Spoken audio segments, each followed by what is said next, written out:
So this is not natural. Year 1, 4,000. Year 2, 14,000. Yeah. Something happened. Steve Harvey, definitely, we can't take. Crazy. Remember the guy we referenced before? We can't take full credit for this because it's all about partnerships. Yeah. And when we met Steve Harvey, he said he wanted to do business with us. So proposed like, well, this is an opportunity that maybe you can become a partner with us. And he became a partner.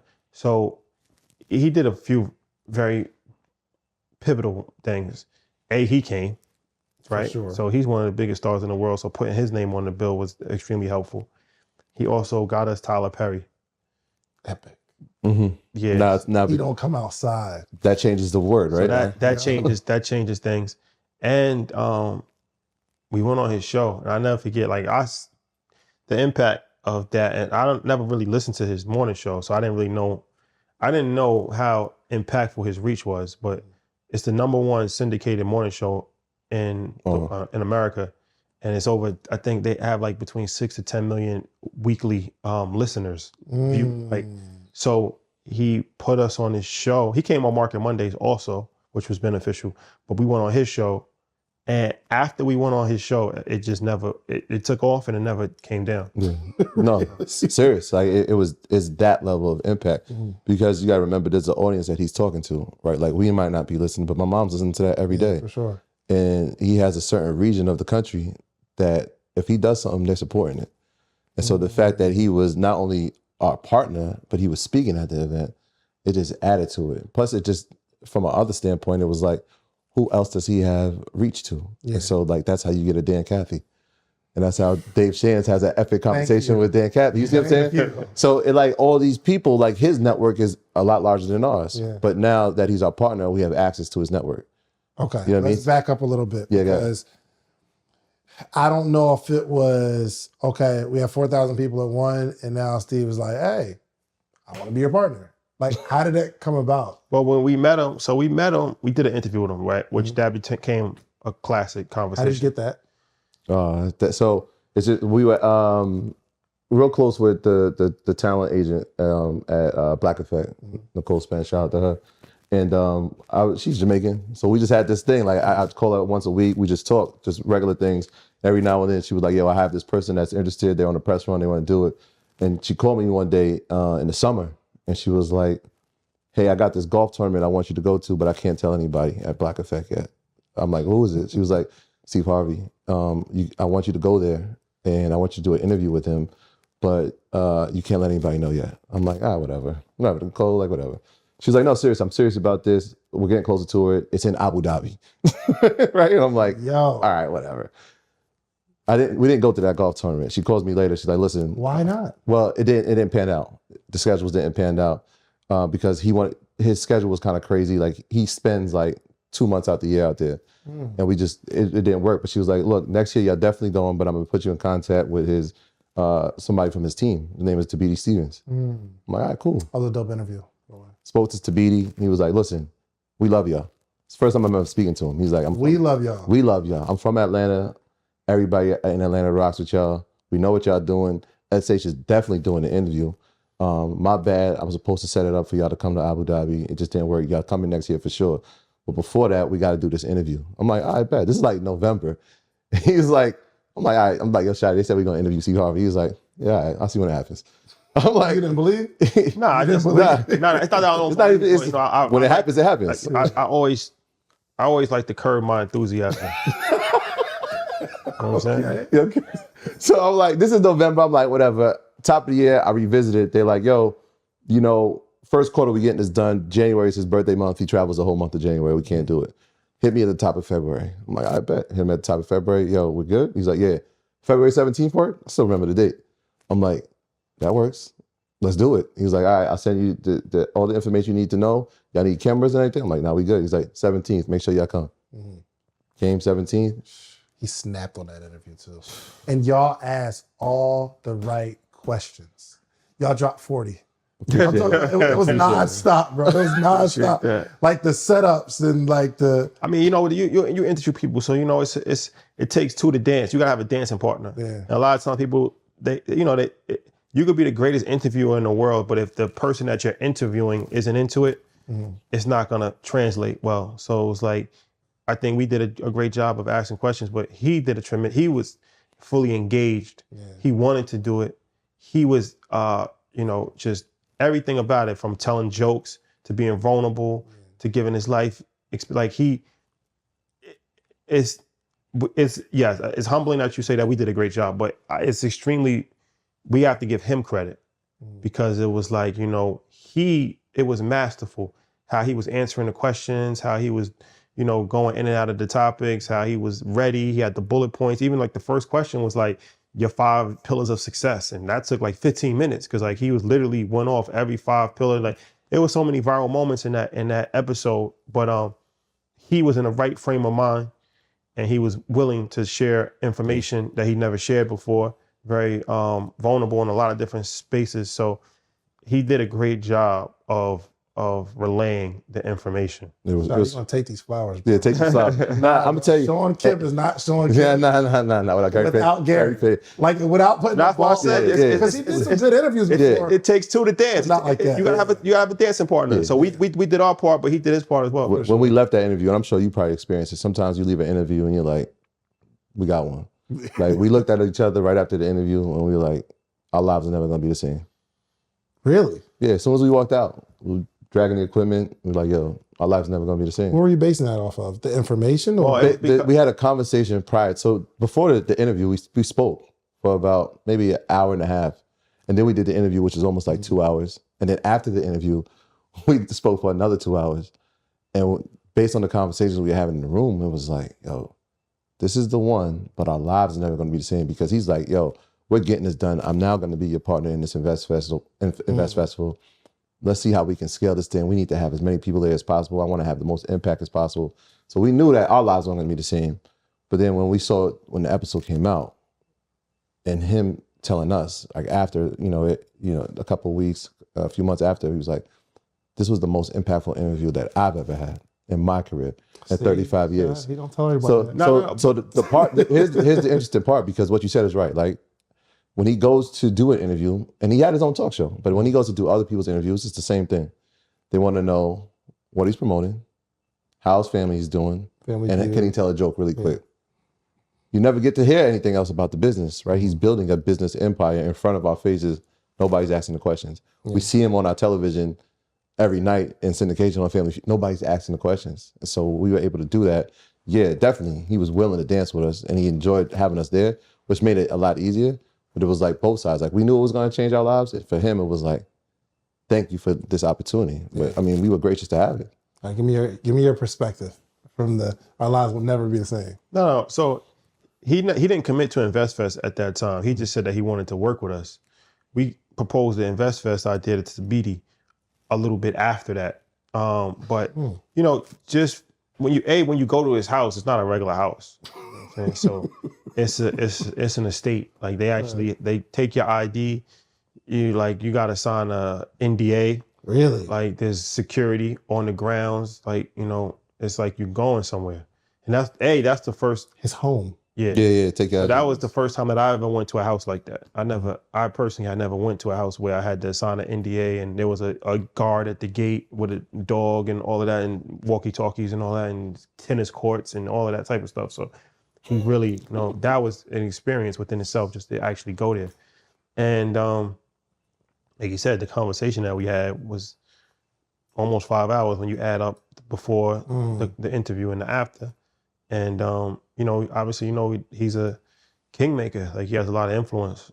So when he took a liking to us, and he was saying like he wanted to do stuff with us, like he wants to do this, he wants to do that. So I was like, all right, this is going to put us in a different stratosphere, and that's what he did. Like, you look at it from an InvestFest standpoint, but even talking about this year's InvestFest with Robert Smith, like that comes through him. Like, he's the first person that introduced us to Robert Smith in person. So that was, he made the introduction for Tyler Perry. Like, took us, we was in Dubai and Abu Dhabi for his golf tournament, Formula One race in Abu Dhabi, different things of that nature. So he's been a good dude, but just, you kind of if you meet Jay-Z and, you just have a handshake, it's like, all right, that's cool. But then if you meet Jay and he tells you, I want to do business with you, It's different. you know what I'm saying? Like your life is going to change. Yeah. How did you pick InvestFest as the thing we partner on? I mean, it's a bunch of y'all could have created something. Well, it was coming up and we just felt like that would be a perfect situation. Yeah. Okay, I'm sorry. So you had year 2 InvestFest planned already. Were you promoting and marketing already? We're putting it together. You're putting it together. So when y'all putting it together, you weren't thinking 14,000. Not initially. Not initially. I think it might have been 10,000 originally. One of the things like, and TB was saying is because, that stage had a award show that he used to do at State Farm. Yo, ask him if I can call him SH when I see him too. Just why y'all got this guy. Or Mr. Harvey. Preferably. Mr. Harvey. And he was like, we were telling him like what we were kind of thinking. He was like, man, y'all should do 20,000. Y'all should do State Farm. I'm like, yeah, we got to grow to that. Like, you know what I mean? Like, we got to figure out how we're going to do it. It's like, nah, y'all definitely could do it. We already have connections. We have all the relationships. We used to do our own award show for entrepreneurs, and it was like a comedy thing. They were telling us the blueprint on how they were doing it. Like, yo, yeah, y'all can get this done. Y'all definitely can get this done. It was like, all right, well, let's figure out how we can get it done. So it wasn't like a number, but it was like kind of idea like, all right, well, they got a firm belief and they have relationships. So how do we make this work? I think something lends to that too. Somebody who just has a bigger view. Like they're just bigger thinkers, right? Like, I mean, I watch you all and like you guys give me the belief that I could do something that I wouldn't even thought of, right? Like, so I always ask like, yo, what's your downloads? Yeah. And I think one time he was like 2 million. I was like, oh my gosh, 2 million a month.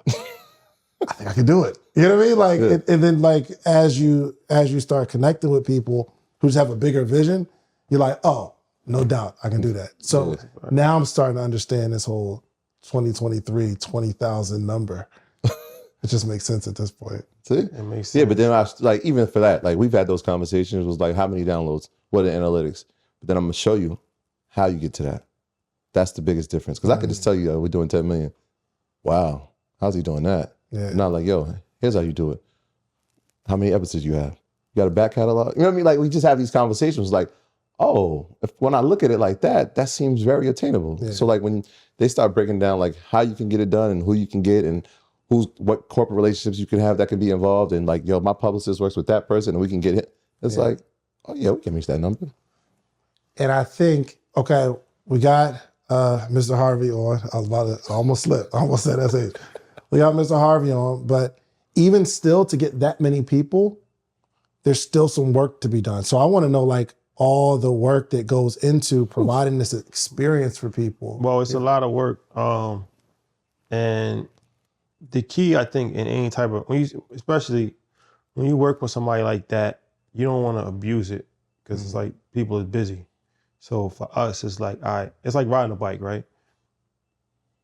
If you have a kid, like you push somebody on the bike, and it's up to you to pedal. Yeah, Like, you know what I'm saying? So he gave us a push, but it's up to us to pedal. for sure. We can't, expect him to do all of the leg work.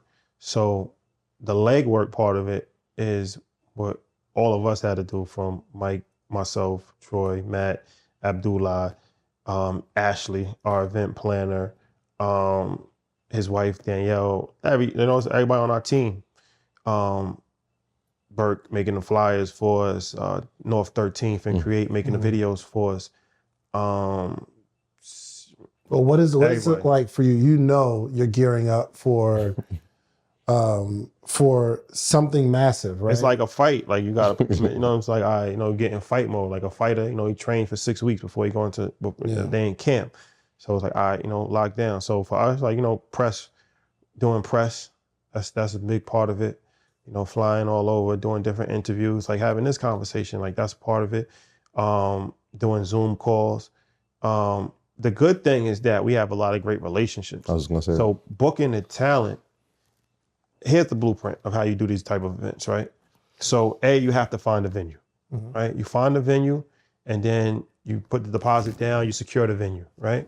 You have to work with an event planner that actually can make this come to fruition as well. Hold that point real quick. What did y'all spend last year? I've been dying to ask you. What did it cost you to put on? It probably cost like $1 million, probably. Like 1.3. These guys are putting $1 million down to make sure you have a great experience. 1.3, but who's counting? Who's counting? The extra 300,000. 1.3 million to provide an experience. This is, and I think it's important that people come to see what excellence looks like. Okay, so find event planner. But let me give you some game on that too, because I don't want to discourage people. It did cost. I'm discouraged. It did cost over $1 million, but that's why it's important to get your payment processing platform. That's important, whoever you pick, because it was like, you know, the payment processing platform that we used at that time, which we're not using them now, but they paid us daily. So as we get paid, then now we can pay for stuff as well. So you gotta have working capital. Yeah. So it's like, if you don't have $1 million in the bank, or if you don't have a loan, then, you know, to be able to receive funds on a daily basis is beneficial, because as the money comes in, now you can write checks and the money's going out at the same time. So that's important to know from a financial aspect if you're thinking about doing these type of events. But from the venue, the event planner, you have to curate the event. You have to get the people.